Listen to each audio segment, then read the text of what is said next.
Hello दोस्तों, एक बार फिर से स्वागत है आपका मेरे इस चैनल घोस्टी के प्रोडक्शंस पे। और पिछली बार मैंने प्रोसेसिंग यूनिट्स की बात बीच में छोड़ दी थी, तो आज मैं कंटिन्यू करूँगा। तो उससे जैसे कि मैं प्रोसेसिंग यूनिट्स के बारे में बता रहा था कि सीपीयू के अंदर सबसे पहले तो कंट्रोलर होता है, गेट होता है, जो कि ऑपरेशंस को इनपुट को अंदर और बाहर जाने देता है, इनपुट और आउटपुट को अंदर और बाहर जाने देता है। तो जैसे ही मेमोरी आती है रैम से सीधा सीपीयू के अंदर, तो गेट खुलता है, उसे अंदर आने देता है उस प्रोसेस को, ताकि उसे प्रोसेस किया जा सके, उस इनपुट को अंदर आने देता है। और फिर उसके बाद लॉजिकल और अर्थमेटिक यूनिट उसके ऊपर ऑपरेशंस करती है। साथ ही कुछ मेमोरी रजिस्टर सीपीयू के अंदर होते हैं, जिसे हम कैश इन मेमोरी कहते हैं, जिसका डायरेक्ट एक्सेस सीपीयू के पास होता है। कुछ कैलकुलेशंस करने के लिए कुछ मेमोरी की डायरेक्ट ज़रूरत पड़ती है, तो उस मेमोरी को रैम में स्टोर ना करने की वजह सीपीयू में ही डायरेक्टली स्टोर कर दिया जाता है। तो इस तरीके से सीपीयू जो है प्रोसेस करता है। और फिर उसके बाद जो है 1947 के अंदर, जब हमारा देश भारत आज़ाद हुआ, तब ट्रांजिस्टर्स आए। सबसे पहला ट्रांजिस्टर बना AT&T लेबोरेटरीज़ के अंदर, AT&T की बेल लेबोरेटरीज़ के अंदर। यही लेबोरेटरी जिसमें आगे चलकर सी प्रोग्रामिंग लैंग्वेज बनी, जो कि शायद मैं पहले भी बता चुका हूँ। और फिर उसके बाद जो ट्रांजिस्टर्स हैं, ये असल में एक तरह के सेमीकंडक्टर होते हैं, जो कि एम्पलीफाई कर सकते हैं, करंट को डायरेक्शन चेंज कर सकते हैं। अगर करंट पास होने दे रहा है तो 1 आएगा, अगर करंट पास नहीं होने दे रहा है तो 0 आएगा। फिर उसके बाद अगर मैं बात करूँ तो मैं अपने नोट्स की तरफ देखकर आपको बताऊँ कि 1958 के अंदर पहला इंटीग्रेटेड सर्किट आईसी बना, जिसे हम मदरबोर्ड भी कहते हैं। और इसमें होता क्या था, कई सारे जो थे, कई सारे मल्टीपल ट्रांजिस्टर एक ही इंटीग्रेटेड सर्किट में हम होल्ड कर पा रहे थे। और फिर उसके बाद 1971 में इंटेल ने सबसे पहला प्रोसेसर निकाला अपना। उस प्रोसेसर का नाम था 404 MIC प्रोसेसर, जो कि 4 बिट का था, और इसकी क्लॉक की स्पीड थी 440 किलोहर्ट्ज़ की इसकी स्पीड थी। और फिर इसके बाद मैं बात करना चाहूँगा कितनी तरह की प्रोसेसिंग यूनिट है, मैं इस टॉपिक के ऊपर बात करना चाहूँगा। और तो सबसे पहले जैसे मैंने बताया सीपीयू, जो मैंने आपको बताया उसका पूरा आर्किटेक्चर मैंने आपको समझाया। तो सीपीयू असल में दोस्तों हाईली ऑप्टिमाइज्ड है सीक्वेंशियल लॉजिकल ऑपरेशंस के लिए। मतलब ये कि जैसे मैंने ब्लॉक बना दी 1 2 3 4 5 6 7 9 10, तो हर ब्लॉक पे कुछ ना कुछ काम मुझे करना है। मैं पहले ब्लॉक पे जाता हूँ, एक काम करता हूँ, दूसरे ब्लॉक में जाता हूँ, एक काम करता हूँ, तीसरे ब्लॉक में जाता हूँ, एक काम करता हूँ। ऐसे मैं कई सारे काम करता रहता हूँ। तो ये है सीक्वेंशियल लॉजिकल ऑपरेशन। अब यहाँ पे सीपीयू ब्रांचिंग और लूपिंग के लिए भी ऑप्टिमाइज है। ब्रांचिंग और लूपिंग मतलब कि जैसे मैं 1 2 3 4 पे मैं गया, अब यहाँ पे अगर मैंने काम कर दिया तो ट्रू, अगर नहीं करा तो फॉल्स। तो अगर ट्रू हो गया तो मैं स्किप कर सीधा 8 पे चला जाऊँगा, अगर ट्रू हो गया। अगर फॉल्स नहीं कर पाया काम, तो मुझे लॉजिकली चलना पड़ेगा, 5 6 7 8 तक मुझे लॉजिकली चलना पड़ेगा, स्टेप बाय स्टेप चलना। तो इसे कहते हैं ब्रांचिंग। अब लूपिंग मतलब जैसे मैं 8 पे गया, अगर मैंने 8 पे काम कर दिया, जो ऑपरेशन मुझे दिया गया था मैंने वो कर दिया, तो मैं आगे बढ़ सकता हूँ। अगर मैं नहीं कर पाया तो मुझे उसी काम को दोबारा करना पड़ेगा, तब तक जब तक मैं सही से नहीं कर देता। इसे कहते हैं लूपिंग। कंप्यूटर में प्रोग्रामिंग लैंग्वेज में लूप्स होते हैं, तब तक उस काम को करते रहो जब तक ये कंडीशन मीट नहीं आती। 100 तक काउंटिंग करो, जब तक 100 नहीं आती उसके बाद अगले कोड की तरफ बढ़ो, तो इसे लूप्स कहते हैं। अब अगला आता है जीपीयू। जीपीयू को कई लोग ग्राफिक कार्ड कहते हैं, ग्राफिकल प्रोसेसिंग यूनिट भी कहते हैं। तो जीपीयू एनवीडिया सबसे बड़ी कंपनी है, साथ ही साथ AMD एडवांस माइक्रो डिवाइसेस भी दूसरी सबसे बड़ी कंपनी, जो कि इंटेल की भी कॉम्पिटिटर है, जिसने राइजन भी बनाया, काफ़ी फेमस प्रोसेसर है, जो कि आजकल इन डिमांड रहता है। तो एनवीडिया के कॉम्पिटिटर में इन्होंने भी अपना ग्राफिक कार्ड बनाया था, इनका भी फ्यूजन प्रोजेक्ट था अपना, लेकिन खैर मैं इस पर आज बात नहीं करूँगा। तो ग्राफिक कार्ड जो है वो मेनली बना है रेंडर करने के लिए। जैसे मैं कई सारे ऑपरेशंस करने हो, हमें कई सारे सिंपल कंप्यूटेशनल ऑपरेशंस करने हैं, उनके लिए ग्राफिक कार्ड। एक ग्राफिक कार्ड के अंदर 10,000 तक कोर्स हो सकते हैं, जबकि सीपीयू के अंदर जो अपर लिमिट है कोर्स वो 24 होती है। 24 कोर्स से ज़्यादा नहीं होते इनके जनरली, लेकिन ग्राफिक कार्ड के अंदर मेनली 10,000 तक कोर्स हो सकते हैं, बल्कि उससे भी ज़्यादा हो सकते हैं। जीपीयू एनवीडिया के कूड़ा के अंदर तो 10,000 कोर्स हैं ही, लगभग 9,500 कर कुछ कोर्स हैं, 10,000 ही हो जाते हैं अप्रॉक्स में, कुछ में घटते बढ़ते अलग अलग कैटेगरीज के अंदर।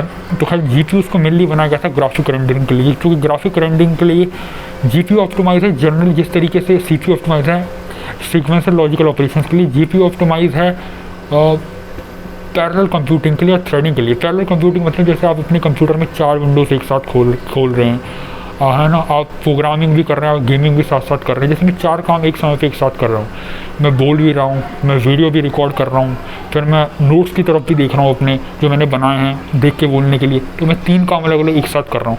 तो हर एक काम क्या है, वो थ्रेड है, जो हर एक काम इंडिपेंडेंटली हो रहा है वो थ्रेड है। जैसे सपोज मैं नहा भी रहा हूँ, मैं खाना भी खा रहा हूँ साथ में, एक इमेजिन करते हैं, और मैं साथ साथ पढ़ भी रहा हूँ, तो 3 काम एक साथ कर रहा हूँ। तो हर काम जो इंडिपेंडेंटली अलग अलग चल रहा है, अलग अलग एग्जीक्यूट हो रहा है, वो एक थ्रेड है। तो GPU बनाया इसलिए गया था ताकि CPU को फ्री किया जा सके पैरेलल कंप्यूटिंग के प्रोसेस से। हालांकि CPU पैरेलल कंप्यूटिंग कर सकता है, वो भी थ्रेडिंग कर सकता है, लेकिन जब हमें बहुत ज़्यादा स्केल पे, बहुत बड़े स्केल पे पैरेलल कंप्यूटिंग करनी हो, मल्टी थ्रेडिंग करनी हो, पैरेलली सीक्वेंस को एग्जीक्यूट करना हो, जैसे गेमिंग के अंदर हम रेंडरिंग भी कर रहे हैं कि टाइम पे हमारा प्लेयर भी चल रहा है, साथ ही साथ बॉस फाइट भी हो रही है, तो इस तरीके से कई सारे थ्रेड्स को पैरेलली एग्जीक्यूट करने के लिए GPU परफेक्ट था। वो हाईली ऑप्टिमाइज है पैरेलल कंप्यूटिंग के लिए, थ्रेडिंग के लिए और कई सारे टास्क को पैरेलली एग्जीक्यूट करने के लिए। और आखिर में ये AI को भी AI मॉडल्स को भी ट्रेन करने के लिए काम आता है, जहाँ पे हमें ढेर सारे मैट्रिक्स मल्टीप्लिकेशन ऑपरेशन करने हो। और इसी से हम अपने तीसरे PU की तरफ, प्रोसेसिंग यूनिट की तरफ बढ़ते हैं। वो तीसरा PU प्रोसेसिंग यूनिट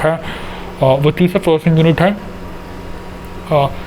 हाँ, tensor processing unit. Tensor processing unit को गूगल नहीं बनाया था अपने टेंसरफ्लो सॉफ्टवेयर फ्रेमवर्क के साथ इंटीग्रेट करने के लिए, मतलब उन्हें एक ऐसा हार्डवेयर चाहिए था जो कि टेंसरफ्लो सॉफ्टवेयर फ्रेमवर्क की ज़रूरतों को, नीड्स को पूरा कर सके, उसके प्रोसेस को इम्प्लीमेंट कर सके। तो उसको कम्पैक्ट करने के लिए उसके कॉम्पिटेबल एक हार्डवेयर बनाया था TPU, और TPU बनाया गया था ताकि ये कॉस्ट को कम कर सके, AI प्रोसेसिंग कॉस्ट को कम, AI मॉडल्स को हमें ट्रेन करना। जैसे सपोज हमारे पास एक न्यूरल नेटवर्क है LLM से, जैसे आज के समय में हमारे पास ChatGPT है LLM से, तो उन LLMs को ट्रेन करना बहुत बड़े डेटा सेट के ऊपर, अगर GPU का यूज़ करेंगे तो कई महीने लग सकते हैं, लेकिन CPU का यूज़ करेंगे तो बहुत जल्दी हो सकता है। हमें कई बड़े स्केल पे मैट्रिक्स मल्टीप्लिकेशन ऑपरेशन को कंडक्ट करना पड़ता है, मशीन लर्निंग एल्गोरिदम्स का यूज़ करना पड़ता है LLMs को ट्रेन करने के लिए, न्यूरल नेटवर्क्स को ट्रेन करने के लिए।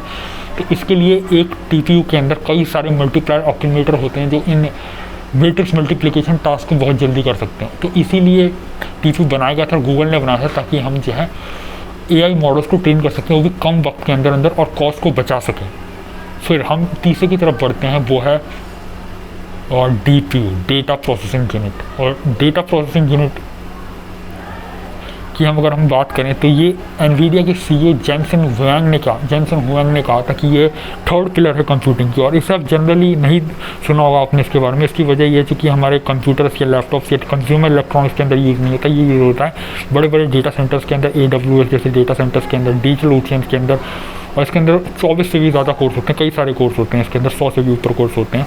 और ये असल में एक तरह की रिप्लेसमेंट भी है मास्टर CPU के लिए, जो पुराने ज़माने में यूज़ होते थे। तो ये जो CPUs है सर्वर के लिए यूज़ होते हैं, ताकि जो मेन GPU है और जो CPU ने फ्री किया जा सके लोड से। तो ये बने हुए हैं बिग डेटा को स्टोर करने के लिए, बिग डेटा एनालिटिक्स के लिए, बिग डेटा को स्टोर करने के लिए।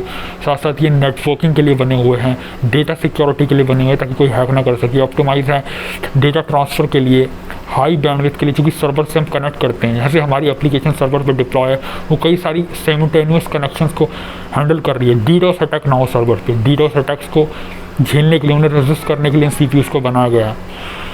तो ये जो CPUs हैं ये बनाए गए हैं नेटवर्क सिक्योरिटी के लिए, पैकेटिंग के लिए, डेटा ट्रांसफर के लिए, हाई बैंडविड्थ के लिए। तो एक तरह का CPU का हायर वर्जन होता है, एक सुपीरियर CPU होता है, एक मेगा CPU होता है ये, जो कि खास तौर से डेटा सेंटर्स के लिए बना होता है, उन कंप्यूटर्स के लिए बना होता है जो कि डेटा सेंटर के अंदर होते हैं और बड़े बड़े बिग डेटा को स्टोर करते हैं।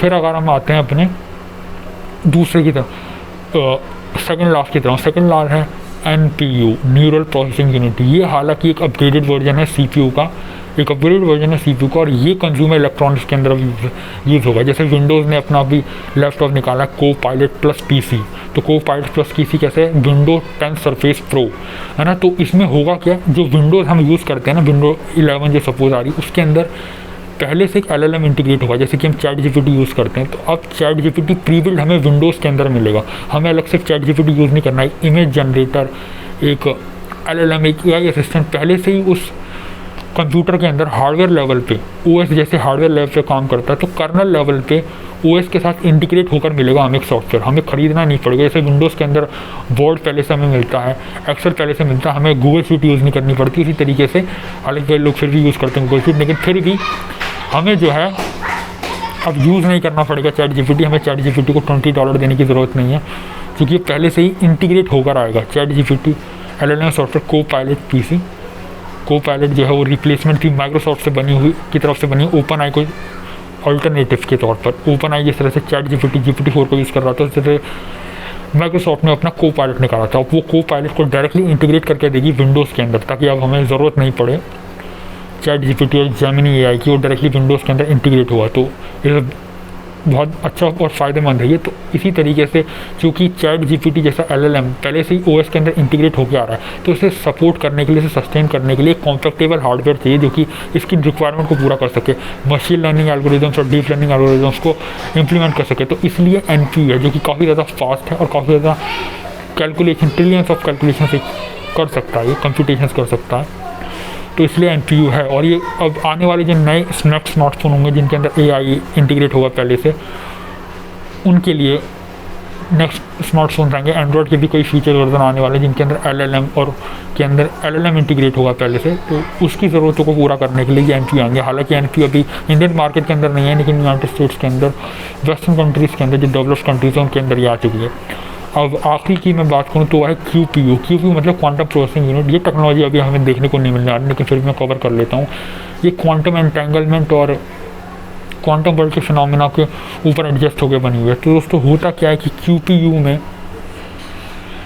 हम कई सारी सुपर पोजिशंस की असल में बात करते हैं। सुपर पोजिशंस मतलब कि जैसे एक ही वक्त पे मैं कई सारी चीज़ों को देख रहा हूँ। जैसे मार्वल के अंदर मल्टीवर्स थ्योरी थी, लेकिन जैसे मैं एक समय पर डाई रोल करता हूँ तो मुझे 6 मिलता है, लेकिन जब मैं डाई रोल कर रहा हूँ उस समय तो 6 के 6 पोजीशन थे। जैसे स्क्वार्डिंजर कैट एक्सपेरिमेंट है, उसमें क्या हुआ था कि मैं बिल्ली को एक जहर के साथ बंद करके एक डब्बे में रख देता हूँ, न्यूक्लियर वेस्ट के साथ बंद करके डब्बे में रख देता हूँ। अब अगर मैं डब्बा खोलूँगा तो एक चांसेस है या तो जहर उस बिल्ली को मार देगा, तो जहर डब्बे के अंदर ही रहेगा, जहर नहीं निकलेगा उस कंटेनर से, डब्बे के अंदर जो कंटेनर में रखा उससे नहीं निकलेगा।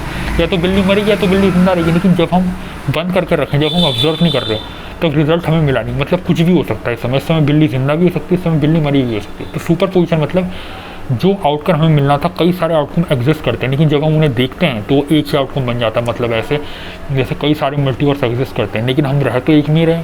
उसी तरीके से जब हम डाइस को रोल कर रहे हैं, तो रोल करते वक्त तो 6 की 6 पॉसिबिलिटी है, लेकिन जब डायल रोल होकर रुकेगी तो हमें एक पोजीशन मिलेगी। तो इसी तरीके से ट्रिलियंस ऑफ कैलकुलेशन कर सकते हैं। साथ ही साथ ये शॉर एल्गोरिदम को भी इम्प्लीमेंट कर सकते हैं। वही शॉर एल्गोरिदम जो कि RSA एनक्रिप्शन को ब्रेक कर सकता है, जो कि मॉडर्न टाइप की टॉप सिक्योरिटी है, इसको RSA एल्गोरिदम को भी ब्रेक कर सकता है ये क्वांटम कंप्यूटर। साथ ही साथ ये quantum phenomena, quantum entanglement phenomena को यूज़ कर क्वांटम गेट्स बनाए जा सकते हैं कि दोबारा से कई सारे लॉजिकल ऑपरेशंस कर सकते हैं। ये टेक्नोलॉजी फिलहाल हमें नहीं देखने वाली।